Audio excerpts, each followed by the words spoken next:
A perspectiva do Weber, nas circunstâncias... A filosofia do Hegel tem sido considerada... O conhecimento da língua, autoria. Como Le Breton era o grande...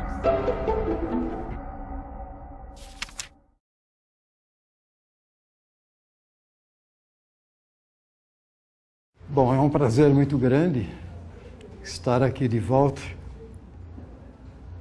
ainda que a tarefa seja das mais tristes e melancólicas, né? Dar adeus a Max Weber. Então, preciso pelo menos sugerir por que Weber e por que adeus. Porque Weber não é difícil. Provavelmente o pensador social que de fato atravessou na ponta o século XX será esse. Então ele tem provavelmente alguma coisa ainda a nos dizer. Quando eu propus o tema, eu até fiz uma brincadeira com a frase de Ulisses Guimarães, quando colegas dele saíam do seu partido para formar o outro, o PSDB, e ele dizia: não é adeus, é até logo. Então, talvez nós descobramos que Weber esteja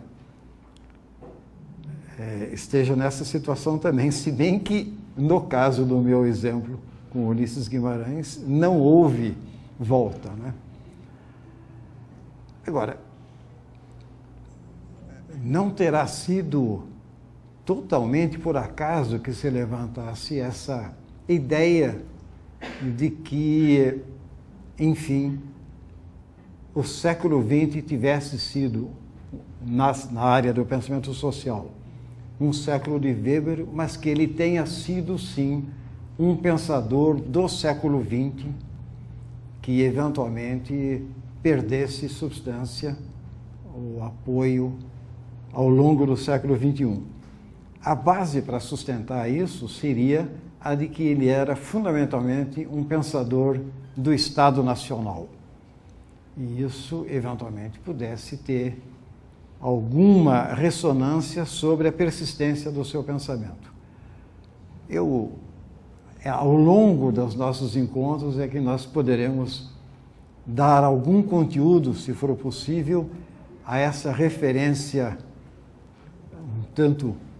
pouquinho provocativa ao adeus. Nesse momento, hoje, na primeira das nossas sessões, eu queria, se me permitem, mais levantar alguns temas, algumas questões, alguns fios relativos ao pensamento weberiano, para que pudéssemos avançar naquilo que, em princípio, pelo menos, teria como seu ponto mais forte, não tanto a última exposição, que eu espero que seja de alguma maneira interessante, mas a terceira delas, que tem o título de Difíceis Opções, Acumulação e Seleção. Eu gostaria de concentrar nessa terceira a reflexão sobre no que, eventualmente, Weber possa escapar do triste destino que o título das nossas palestras lhe reserva. De repente, vamos descobrir que ele está mais forte do que parece. Agora, hoje, enfim, nós temos uma questão que, sem dúvida, é central no pensamento weberiano e central na reflexão social do século XX, que é a relação entre ação e instituição. A ação e o seu enquadramento social e político. Em geral, os teóricos sociais se inclinam por uma dessas duas grandes opções. Ou eles se concentram na questão da ação, ou eles se concentram no enquadramento institucional no interior do qual a ação se dá. Eu quero lembrar a esse respeito que Weber é marcado pela presença de duas tradições fundamentais do grande pensamento social moderno, entendendo-se moderno numa perspectiva longa de tempo. Moderno aqui, como fundadores do pensamento social moderno, estou pensando em Maquiavel e Hobbes. Isso me permite, desde já, dizer que hoje, em especial, e em vários outros momentos, claro que especialmente na semana que vem, a ênfase das minhas observações recairá mais na dimensão política do que em qualquer outra dimensão do Weber, e olhe que são muitas dimensões. Existem muitos Weber, como vocês bem sabem, né? O historiador, o especialista em direito, o economista, o pensador político e o sociólogo. Temos vários Weber. Há uma tendência, haverá especialmente hoje, para pensar mais na vertente política. Por que Maquiavel? Weber muitas vezes foi apontado como uma espécie de seguidor remoto da tradição fundada por Maquiavel. Em geral, a referência é ao seu realismo político e coisas dessa ordem. O que eu queria levantar agora é o núcleo mesmo do pensamento mais moderno em Maquiavel e que marca o Weber. O que há de tão fundamentalmente moderno no Maquiavel, especialmente no Príncipe? Há algo que está na primeiríssima frase do Príncipe, do livro do Maquiavel, O Príncipe, quando ele fala todos os estados, todos os domínios que têm ou tiveram poder sobre os homens, e continua, repúblicas ou principados. Mas o que nos interessa aqui é que essa frase é decisiva.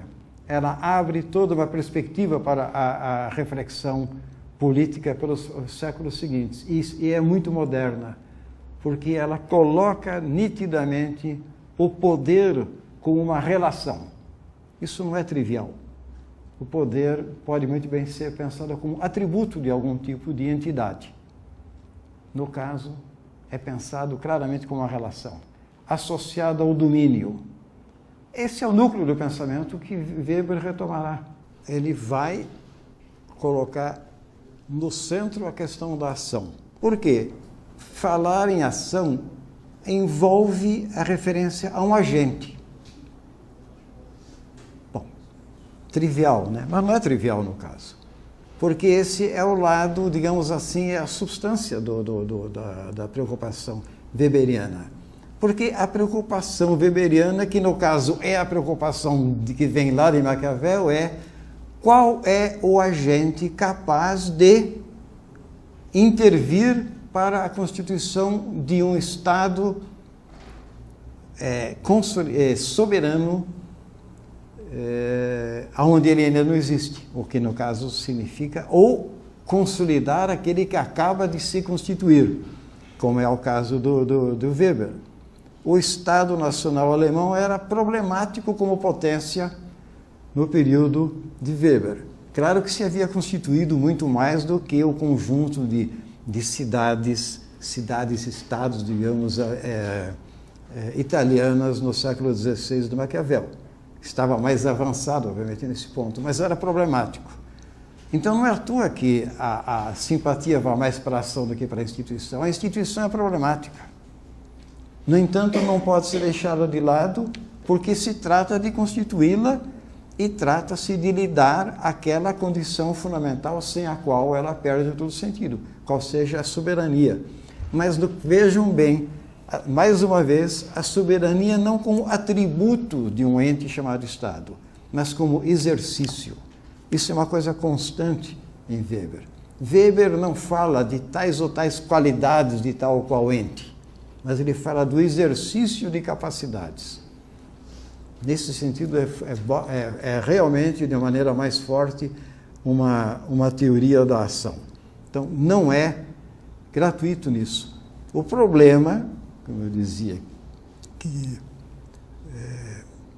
angustia e torna tão tenso o pensamento weberiano é exatamente esse de que ele não pode dispensar nenhum dos dois lados daquilo que eventualmente seria uma alternativa.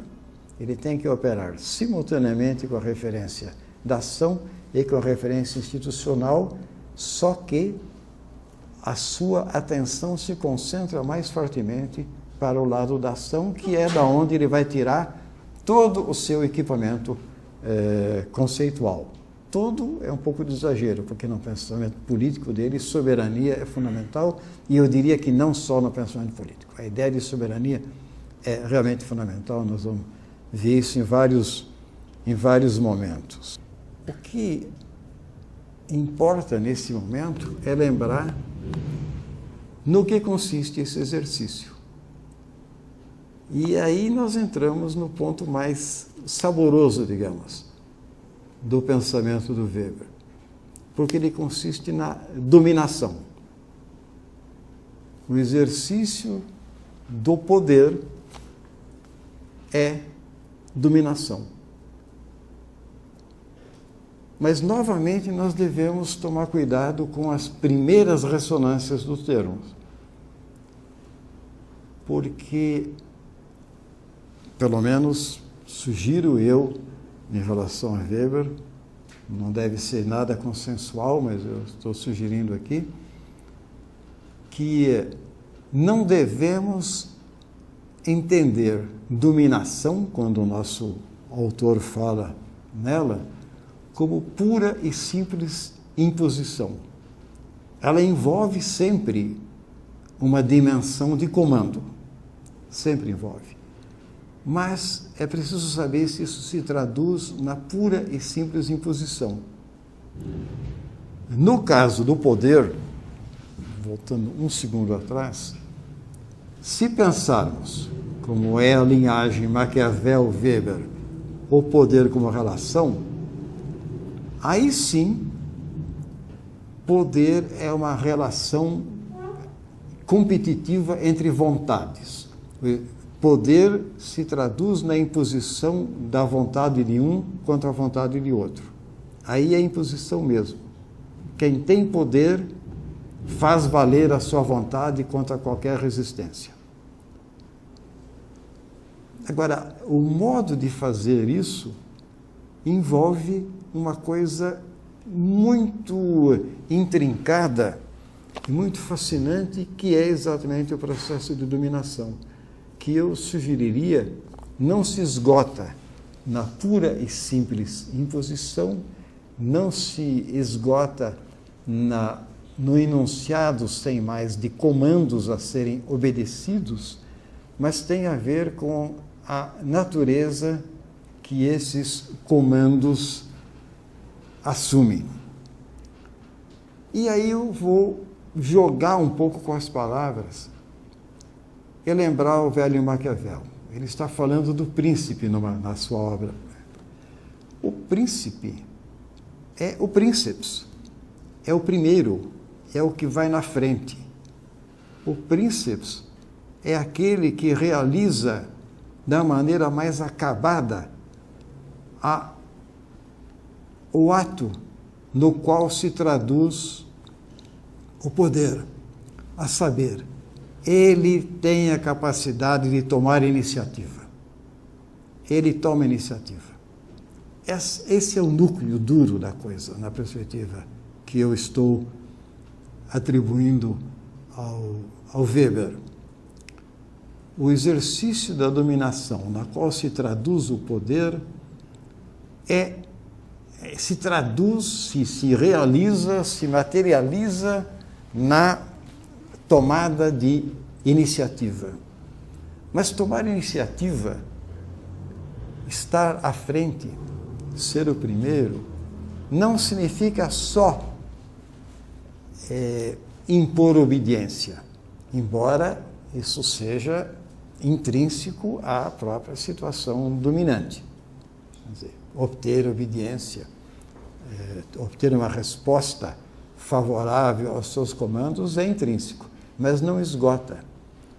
No que realmente, nuclearmente, se deve traduzir essa dependência? Na aceitação de uma certa orientação de conduta. O que o Princeps faz é orientar, guiar os comandados, mais do que mantê-los paralisados na obediência.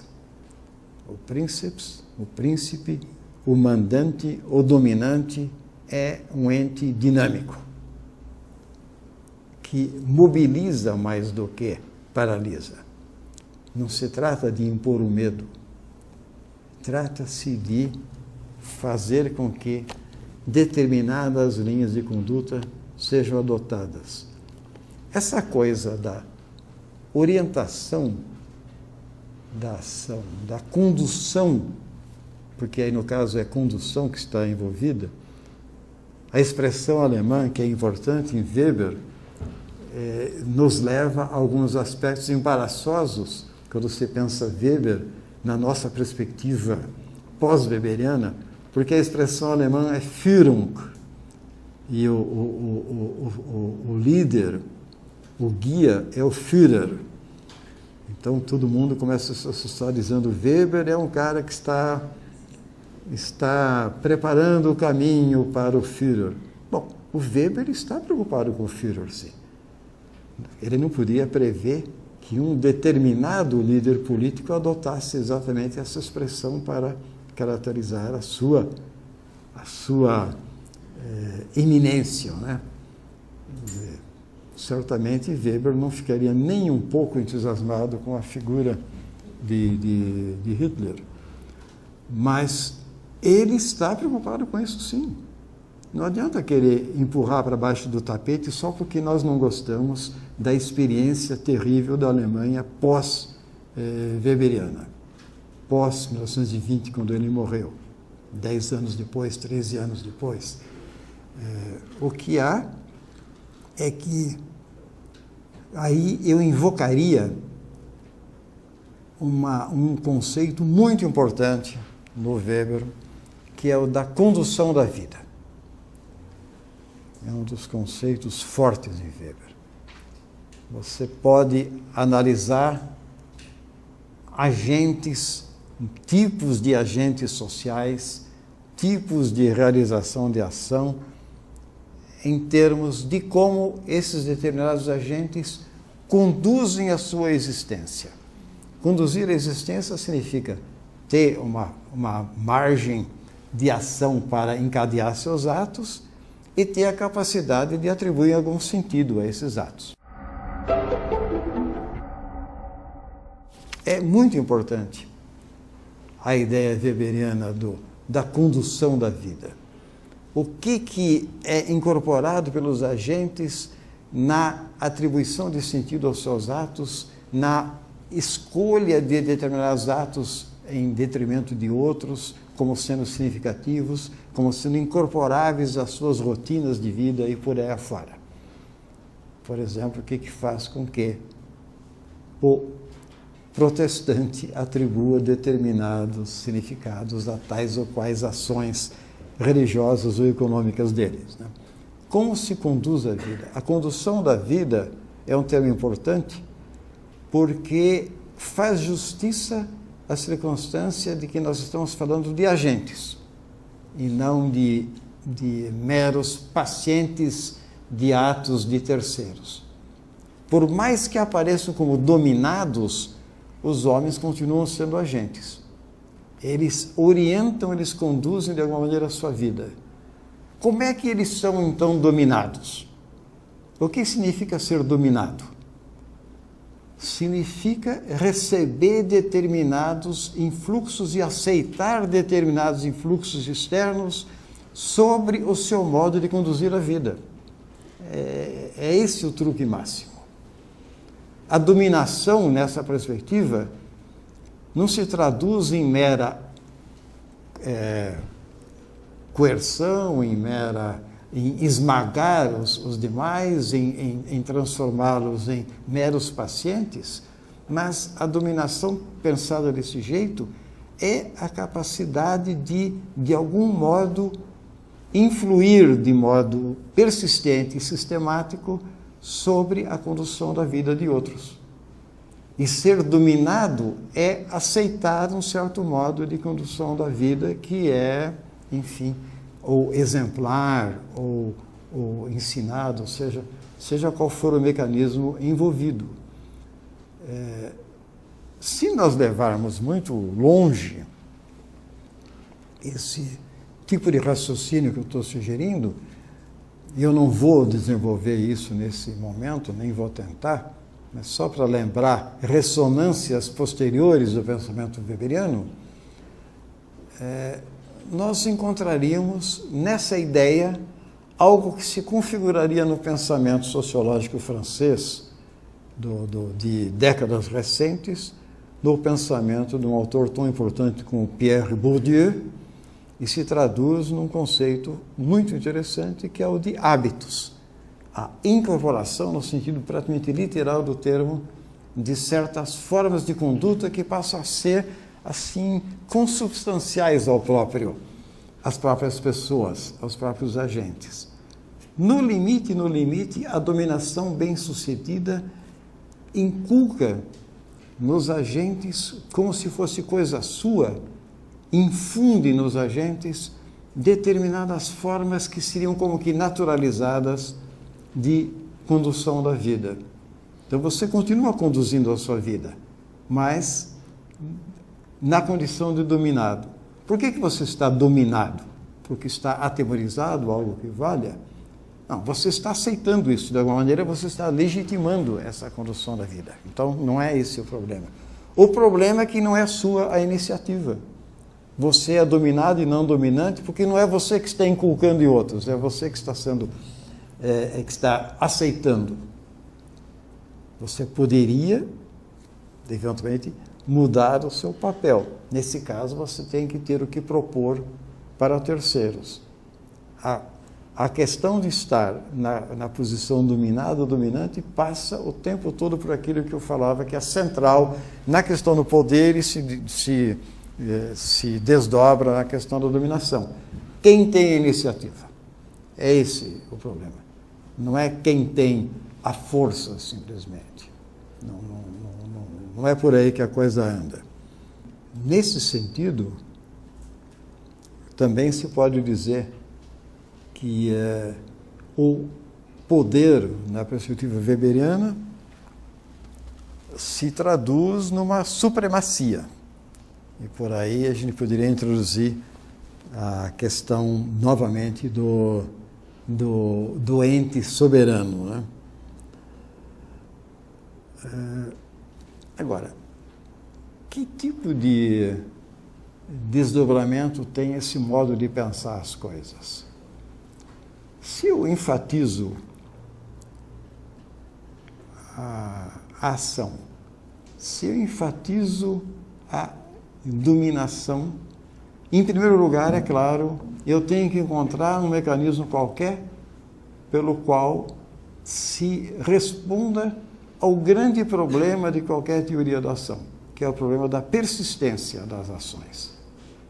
Que não há nenhuma garantia natural pela qual as pessoas insistam em permanecer agindo de um certo modo, a não ser que nós imaginássemos uma espécie de condição policial em que cada um fosse vigiado continuamente pelos seus atos, que não ocorre em termos de dominação.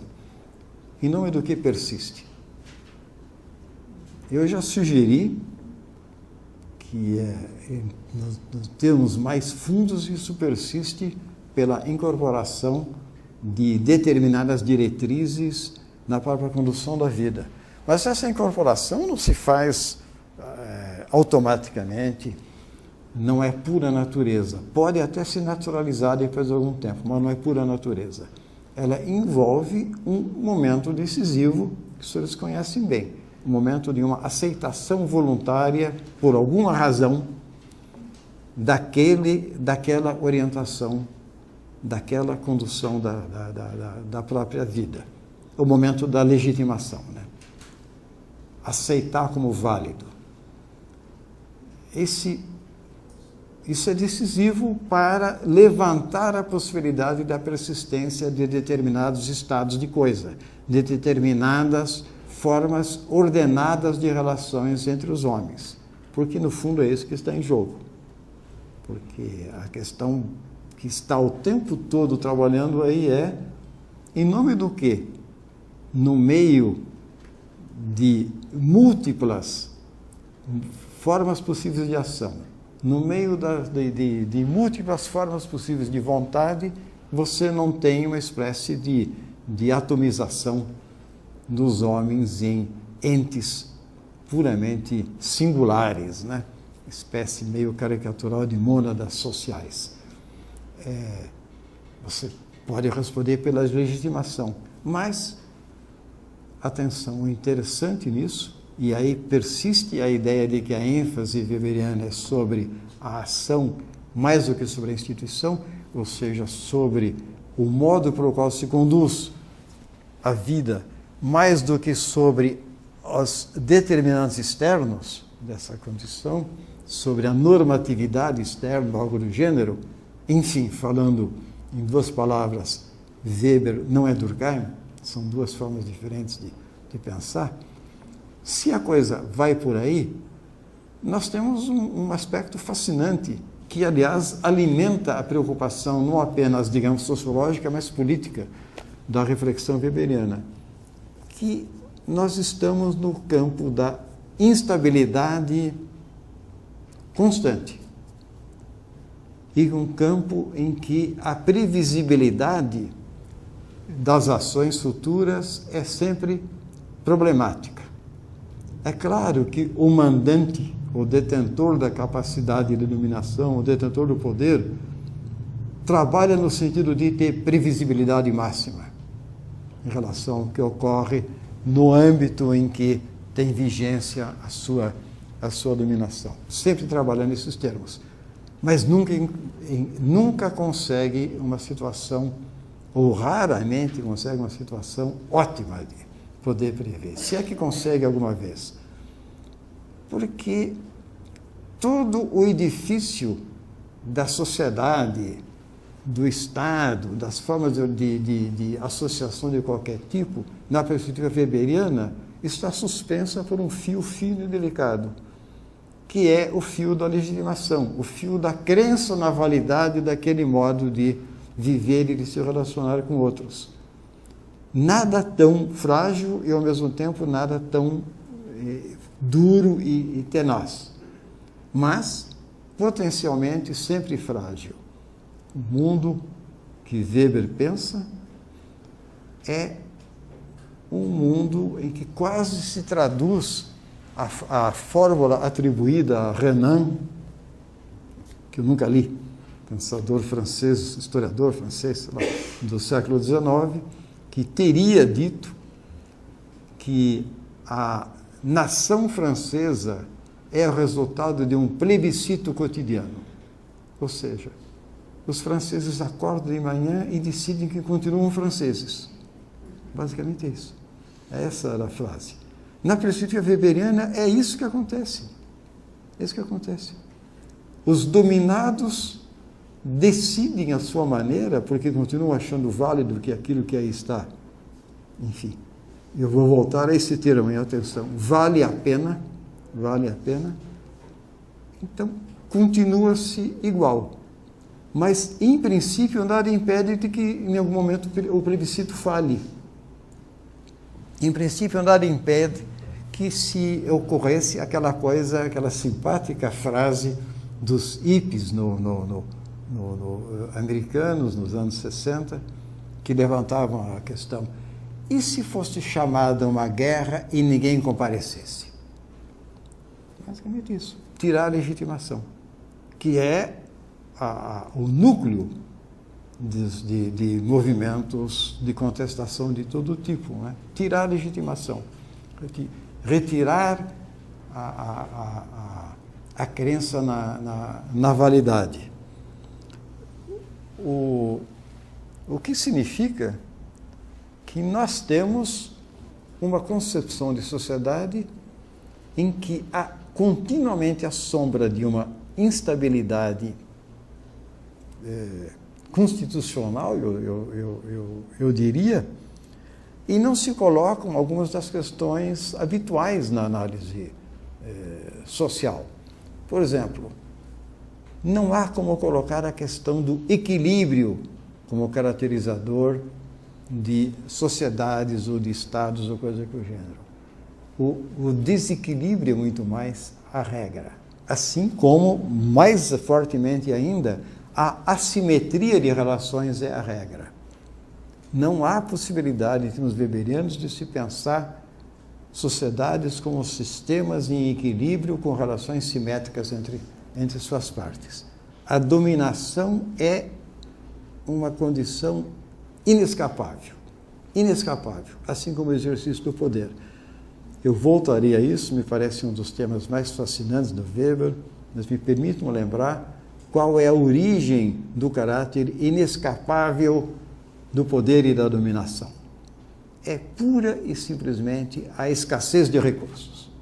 Weber adota da maneira mais resoluta essa ideia, que é uma ideia moderna, que é uma ideia que alimentou, por exemplo, todo o desenvolvimento da economia política, de que os recursos são intrinsecamente escassos e têm que ser disputados.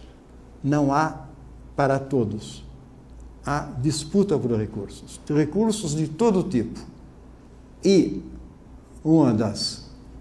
dos núcleos da reflexão weberiana é exatamente esse, de converter a ideia da apropriação diferencial de recursos escassos na ideia de dominação dos possuidores, dos que têm o acesso aos recursos sobre os que não têm. Não estou querendo transformar o Weber no Marx, não tem nada de exploração nisso, nada desse tipo. Mas, de alguma maneira, ter disposição, ter acesso a recursos que, sendo escassos, não estarão à disposição de terceiros, significa pôr em marcha toda a complicada maquinaria social e política que conduza à legitimação daquele estado de coisas, conduza à dominação. A não ser que se eliminasse a escassez, e na perspectiva weberiana não há como eliminá-la, porque a escassez não é um fenômeno estritamente material, tem a ver com dimensões significativas. Se me permitem aqui um pequeno parênteses, há um pequeno ensaio do contemporâneo, do fascinante contemporâneo do Weber, que era o Simmel, o Georg Simmel, que vai nessa linha. Ele constrói um pequeno ensaio nos seguintes termos. Rosas, ele diz.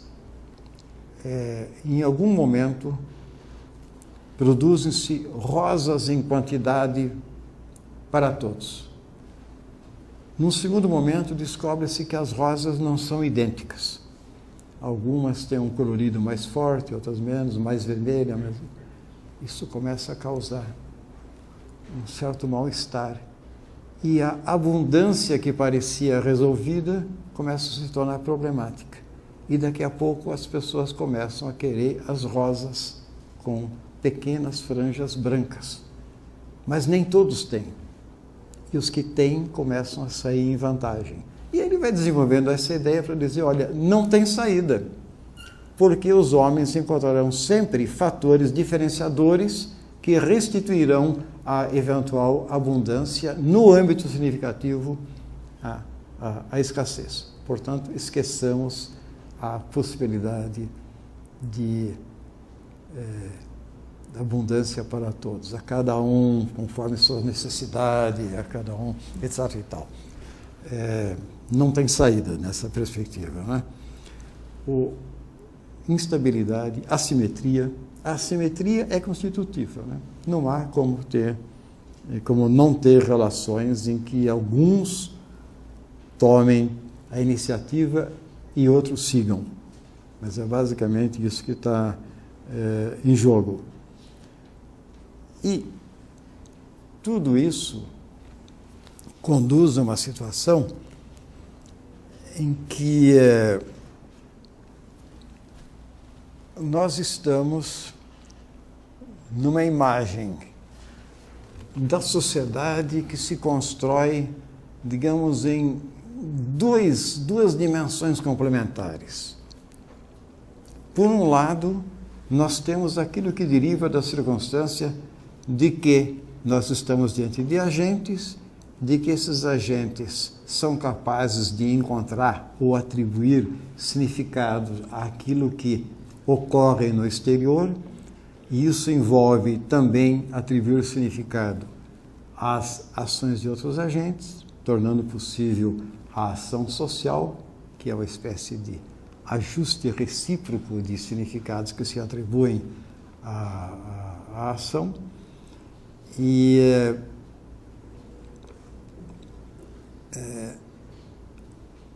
em decorrência disso, a circunstância de que, nas suas relações recíprocas, os homens vão construindo e reforçando, reformulando e o tempo todo tecendo, como se poderia dizer, uma malha de significados. O mundo em que os homens se movem é um mundo significativo. É um mundo marcado pela busca de significados na ação de outros, marcado pela necessidade de interpretar o que ocorre no universo humano e social circundante e marcado por uma coisa que vai nos ocupar mais do que uma vez ao longo aqui desses nossos encontros, a saber que essa malha de significados que vai associando os homens entre si tende, com o tempo, a se tornar cada vez mais densa. Não menos, mas mais densa. Isso é um aspecto não desprezível do pensamento weberiano. O que se vai realizando ao longo do tempo nas relações significativas entre os homens tomados como agentes é a multiplicação e o intercruzamento crescente de significados. É o que eu chamo de uma malha significativa. Esses significados, também é tema a ser retomado, têm em algum nível uma dimensão racional, no sentido de que, nas suas ações, os homens tendem a administrar determinados meios para obter tais ou quais fins. Qualquer ação, hein? Não é verdade que só a ação que se dá no âmbito de uma legalidade estatuída ou no interior da empresa econômica, etc. e tal, seja racional. Qualquer ação tem a marca da racionalidade. O problema, que também nesse momento não nos preocupa tanto, não é ações serem racionais ou não.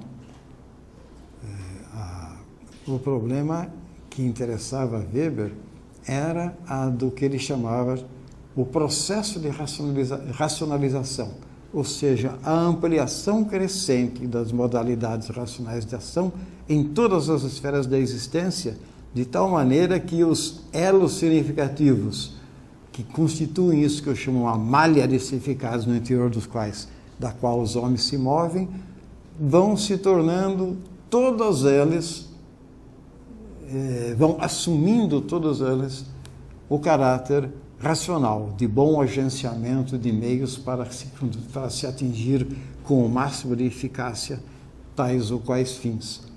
Esse é o problema.